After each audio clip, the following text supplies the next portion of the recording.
नक्श, ये मेरी गलती है, इसके लिए मेरे हस्बैंड को सजा नहीं मिलनी चाहिए। तुम्हें मुझे जो भला बुरा बोलना है कह दो, लेकिन इन्हें फायर मत होने दो। कल ही इनका प्रमोशन हुआ है, हम सड़क पर आ जाएंगे प्लीज। अच्छा, अब आया ऊंट पहाड़ के नीचे, लेकिन तुमने अभी तक माफी तो मांगी नहीं। और हाँ, थोड़ा तमीज से।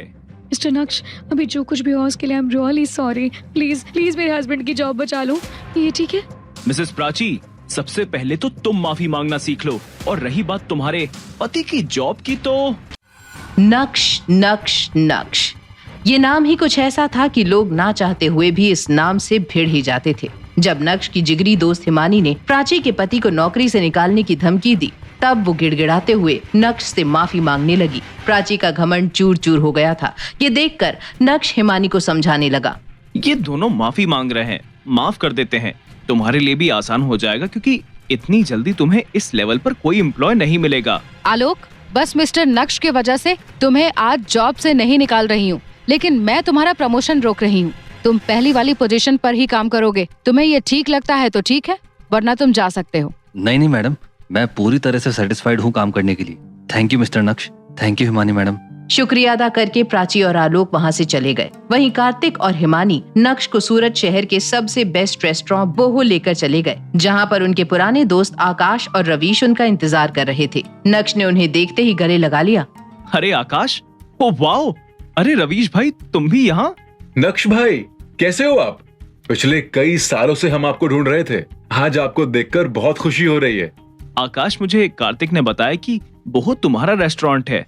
क्या बात है, तुम सभी अपनी लाइफ में काफी आगे बढ़ गए हो। मुझे बहुत खुशी और गर्व महसूस हो रहा है कि मैं तुम लोगों के काम आ सका। थैंक यू सो मच नक्श फॉर एवरीथिंग। तुम अभी भी वैसे ही हो, बिल्कुल नहीं बदले। रवीश की सिक्योरिटी प्रोवाइड कराने की एजेंसी थी। कुछ ही देर बाद अचानक हिमानी वहाँ से उठकर बाहर चली गई और अपने साथ एक स्पेशल बॉक्स लेकर आई और बोली, मिस्टर नक्श, ये गिफ्ट हमने कुछ साल पहले आपके लिए खरीदा था।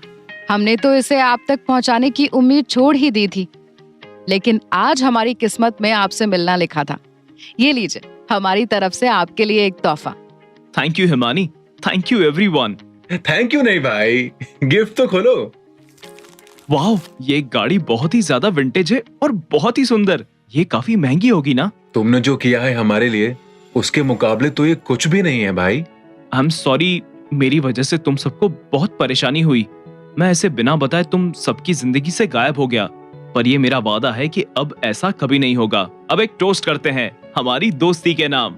टोस्ट का नाम सुनते ही आकाश ने वेटर से वोडका लाने को कहा और बोतल आते ही सभी ने जाम के शॉट्स लगाए। उस रात सब दोस्तों ने पुराने दिनों को याद करते हुए खूब मस्ती की। दूसरे दिन नक्श तैयार होकर सीधा भानुशाली ग्रुप के ऑफिस चला गया। तभी वहाँ उसका फोन बजने लगा।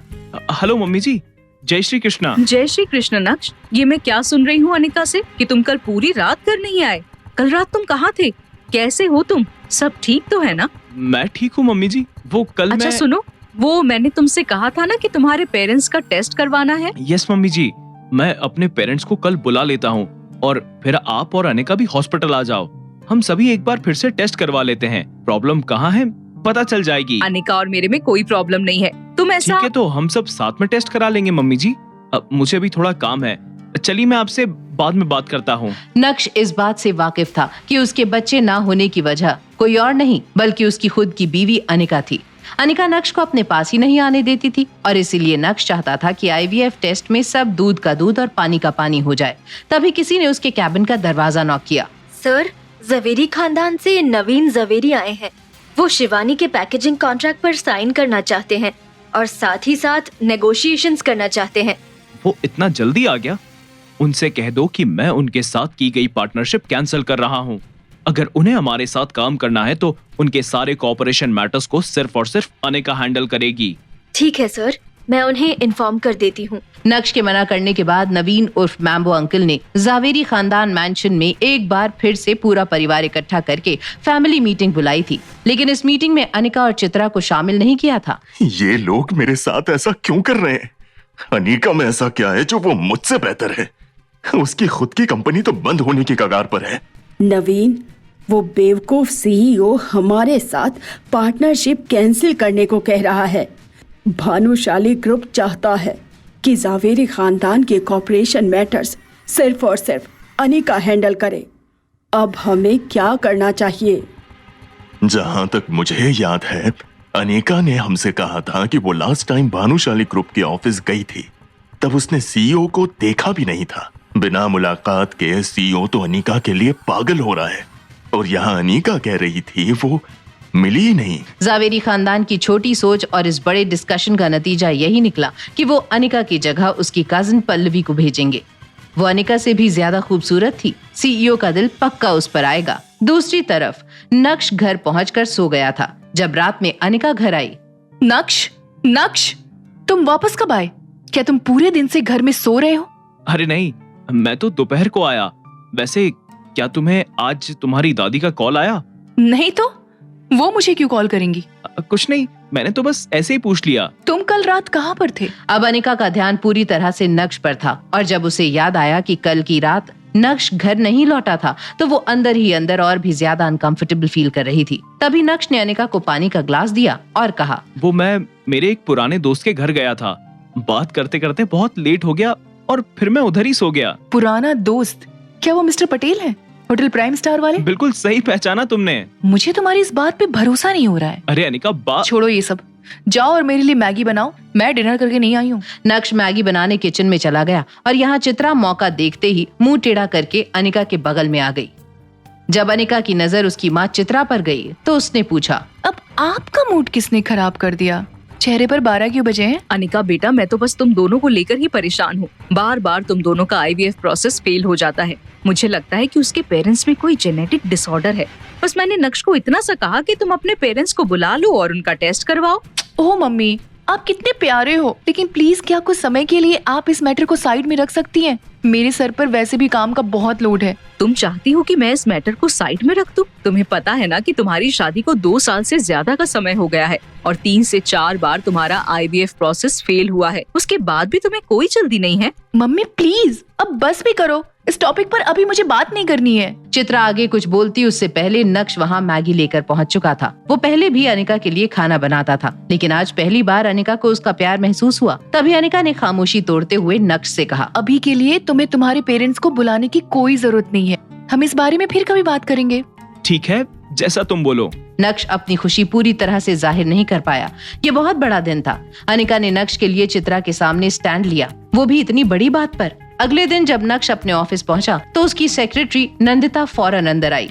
सर, जवेरी फैमिली ने कोलैबोरेशन की बात डिस्कस करने के लिए किसी को भेजा है। उनका नाम पल्लवी जवेरी है। उनसे कह दो सर आज बिजी हैं। पल्लवी के साथ वही हुआ जो होना था। जब उसने अपनी हार की ये खबर कल्याणी को सुनाई तो उसका चेहरा गुस्से से लाल हो गया। कल्याणी अब बेबस थी और उसके पास अनिका को कॉल करने के अलावा और कोई चारा नहीं था। दूसरी तरफ अनिका अपनी माँ चित्रा के साथ शॉपिंग कर रही थी। इसी बीच अचानक से अनिका का फोन बजा। हेलो दादी। अनिका, आज तुम्हारी दादी को तुमसे एक हेल्प चाहिए। क्या तुम अपनी दादी की हेल्प करोगी? हेल्प? बेटा, बात ऐसी है कि हमारे और भानुशाली ग्रुप के बीच में जो पार्टनरशिप हुई है, उसे लेकर मैंने ये तय किया है कि अब उसे सिर्फ और सिर्फ तुम हैंडल करोगी। तुम्हें कल भानुशाली ग्रुप जाना होगा और उनसे बात करनी होगी।